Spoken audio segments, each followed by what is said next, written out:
అందరి నమస్కారం. నేను మీ కొమర్రాజు భరద్వాజ శర్మ. ఈ రోజు మనం తెలుసుకోబోయే క్లాస్ ఏంటంటే బుధ మహాదశలో గురు అంతర్దశ.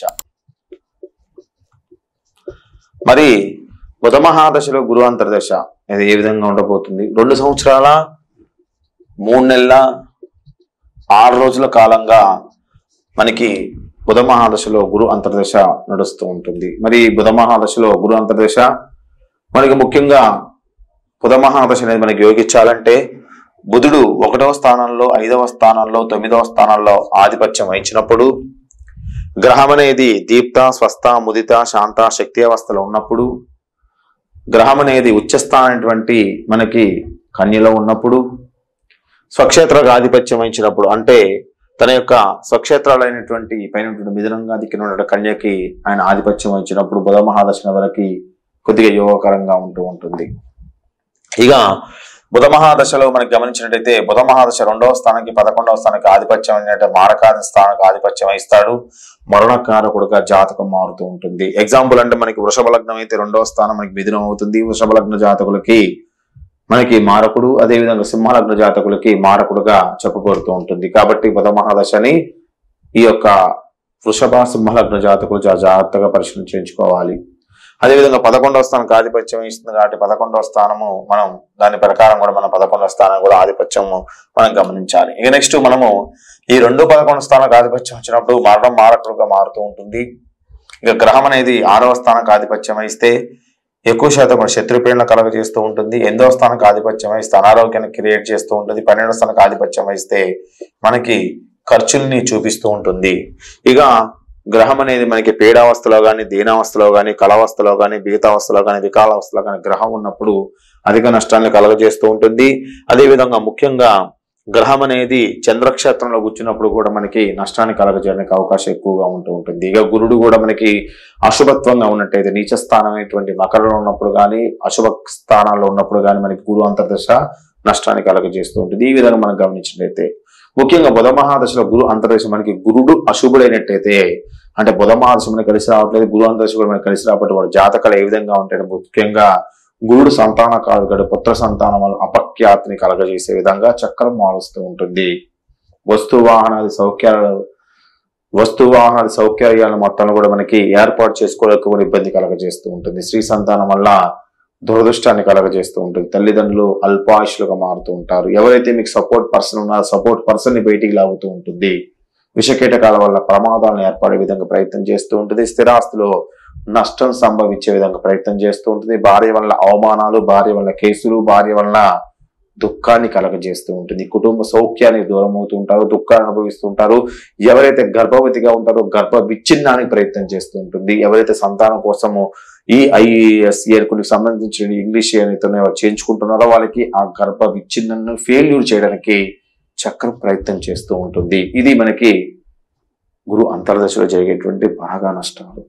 గురుడు మనకి యోగంలో ఉన్నాడు, బుధుడు మనకి యోగంలో ఉన్నాడు. అప్పుడు మనకేంటంటే అప్పుడు గురుడు బుధుడు అంటే బుధ మహాదశ మనకి 1-5-9 ఆధిపత్యం వహించి బుధ మహాదశ మనకి దీప్త స్వస్థ ముదిత శాంత శక్తావస్థలకు ఆధిపత్యం వహించినప్పుడు మనకేంటంటే బుధ మహాదశ గురు అంతర్దశ మనకి శుభుడవుతాడు. జాతకుడికి విదేశీ వ్యాపారాల ద్వారా విశేషంగా ధన సంపాదన మొత్తం కూడా సమకూర్చే విధంగా ప్రయత్నం చేస్తూ ఉంటాడు. ఉన్నత విద్యని అభ్యసించే విధంగా ప్రయత్నం చేస్తూ ఉంటారు. దేశ విదేశాల్లో ఖ్యాతిని ఆర్జిస్తూ ఉంటారు. శత్రువుల పైన చాకచక్యంగా విజయాలు మొత్తం కూడా సాధిస్తూ ఉంటారు. జ్ఞాన సముపార్జనకి ఆధ్యాత్మిక అనేటువంటి సంస్థల మొత్తం కూడా నెలకొల్పుతూ ఉంటారు, ఆశ్రయిస్తూ ఉంటారు. బంధుమిత్రులతోని మంచిగా సంబంధించిన వివాహ వేడుకల్లో పాల్గొంటూ ఉంటారు. అదృష్టవంతులుగా మారుతూ ఉంటారు.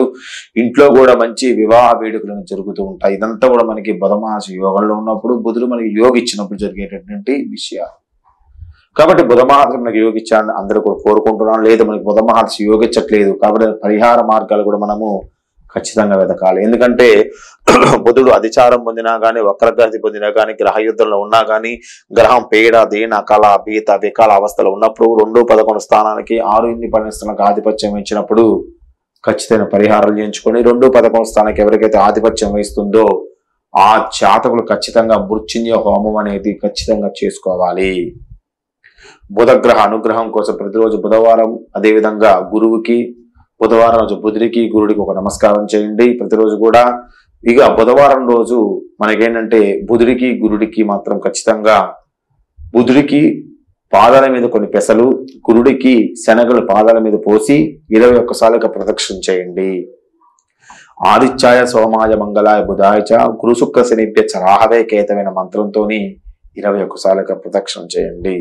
విఘ్నేశ్వరుడు ఆరాధన చేయండి, గణపతి ఆరాధన, కుబేర స్వామికి అష్టోత్తర శతనామాలు చదువుకోవడం, బుధగ్రహ పారాయణం చేయడం, బుధవారం రోజు బుధుడికి గురుడికి అభిషేకం చేయించి బుధుడికి కేజీంబో పెసలు, గురుడికి 1.5 కేజీ శనగల్ని దానం చేయండి. ఒక చిన్న రాగి ప్లేట్లో కొన్ని పెసలు, మరొక రాగి ప్లేట్లో కొన్ని శనగలు ఉంచి బ్రాహ్మణుడికి దానం చేయటం వల్ల మంచి అభివృద్ధి అనేది కలుగుతూ ఉంటుంది. ఇంకా మనకి అనుగ్రహాన్ని పొందాలంటే బుధుడికి సంబంధించిన ఆకుపచ్చ పంచని, అదేవిధంగా గురుడికి కనక వర్ణంలో ఉన్నటువంటి పంచని, అంటే పసుపు రంగులో ఉన్నటువంటి పంచని కలిపి బ్రాహ్మణికి దానం చేయటం వల్ల బుధగ్రహ గురుగ్రహ అనుగ్రహాన్ని మనం పొందడానికి అవకాశం ఎక్కువగా ఉంది. ఇంకా మీ దగ్గర ఓపిక ఉన్నట్టయితే, ఇంకెక్కువ నష్టం చేస్తున్నట్టయితే బుధుడికి ఉద్భుజ్యస్వాగ్నే మంత్రంతో 17,000 సంఖ్య జపం చేయించుకోండి. గురుడికి బృహస్పతి అతియదర్యు అనే మంత్రంతో గురుడికి 18,000 సంఖ్యతోని జపం చేయించుకోండి. బుధుడికి పెసలతోని ఒక మాల, అంటే 108 మాలతోని హోమం చేయండి. గురుడికి శనగలతోని ఒక మాల, 108 మాలతోని హోమం చేయండి. దానివల్ల బుధగ్రహ గురుగ్రహ అనుగ్రహాన్ని పొందుతాడు. ఇక 2, 11 స్థానాల ఆధిపత్యం వచ్చే వాళ్ళకి బుధగ్రహ గురుగ్రహ నవగ్రహ హోమాలతో పాటు మృత్యుంజయ హోమం కూడా ఖచ్చితంగా చేయించుకోండి. నరసింహ హోమం అనేది చేయించుకోండి. బుధగ్రహ చెడు గ్రహం ప్రభావం మనకి యజ్ఞ హోమాది కృతుల వల్ల, తర్పణాల వల్ల మనకి బుధగ్రహ చెడు ప్రభావం తగ్గుతూ ఉంటుంది. మంచిగా యజ్ఞ హోమాది క్రతువు నిర్వహించే వారి దగ్గర ఈ యజ్ఞ హోమాది క్రతువు నిర్వహించండి. ఇక బుధగ్రహ గురుగ్రహ అనుగ్రహం కోసం, బుధుడి యొక్క అనుగ్రహం కోసం ఇంకా జాతిపచ్చరాయిని కుడిచి చిటికెడు వేలకు బంగారంలో వాడండి. మంచి యోగ మార్గంలో మీరు వెళ్ళడానికి చక్రం అనేది చూపిస్తూ ఉంటుంది.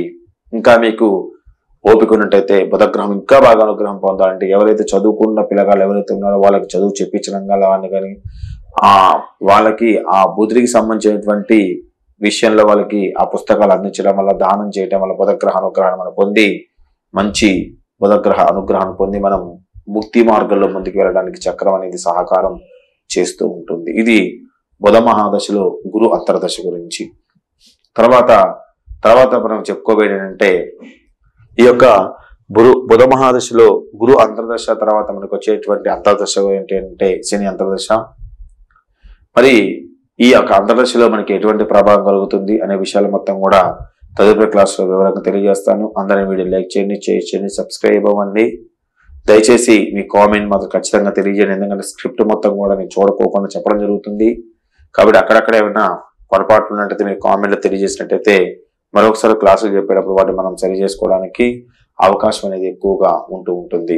ముఖ్యంగా బుధ మహాదశలో గురు అంతర్దశ చాలా వరకు చాలా డేంజరస్ అంతర్దశ, చాలా వరకు ఇబ్బంది పెట్టే అంతర్దశ. ఎందుకంటే బుధుడికి గురుడు తండ్రే కాబట్టి, కానీ గురుడు మాత్రం బుధుని తండ్రిగా స్వీకరించలేదు. కాబట్టి ఈ విధంగా కొన్ని రకమైనటువంటి ఇబ్బందులు మనకి శాస్త్రంలో ఉన్నాయి. కాబట్టి బుధ మహాదశ గురు అంతర్దశ చాలా వరకు కొద్దిగా ఇబ్బంది పెట్టడానికి మనకి ప్రయత్నం చేస్తూ ఉంటుంది. ఇది బుధ మహాదశ గురు అంతర్దశ గురించి. దయచేసి మీ కామెంట్ ని ఒక లైక్ ని ఒక షేర్ ని ఇవ్వాల్సిందిగా కోరుతున్నాను. ముఖ్యంగా జాతిపచ్చ అనేది మీరు వాడుతున్నారు. జాతిపచ్చ అనేది ఏంటంటే ఎంబ్రాయిడ్ గ్రీన్ కాదండి, జాతిపచ్చ స్టోన్ ఉండి దానిపైన సరస్వతి చారలు అనేది ఉంటాయి. మనకి సరస్వతి చారలు గీతలు ఉంటాయి. అలాంటి జాతిపచ్చని మనం వాడినప్పుడు మాత్రమే మనకి మంచి యోగభోగ భాగ్యాలు కలుగుతూ ఉంటాయి. అంటే జాతిపచ్చని మీ షాప్లోకి వెళ్ళి 100 రూపాయలు 50 రూపాయలు తీసుకొస్తుంది, పనికిరాదు. వాడు సింథటిక్ ఐటమ్స్ అంటారు, సింథటిక్ స్టోన్స్, అవి మనకి పనికిరావు. ఇక్కడ మంచి స్టోన్స్ మనం వాడినట్టయితే మనం మంచి ఫలితాన్ని కలగజేయడానికి అవకాశం ఎక్కువగా ఉంటుంది. తర్వాత బుధ మహాదశ శని అంతర్దశ తర్వాత క్లాస్ వివరంగా తెలియజేస్తారనే వీడియో లైక్ చేయండి, షేర్ చేయండి, సబ్స్క్రైబ్ ని కామెంట్ ఖచ్చితంగా తెలియజేయండి. మీ Komarraju Bharadwaja Sharma, PhD in astrology.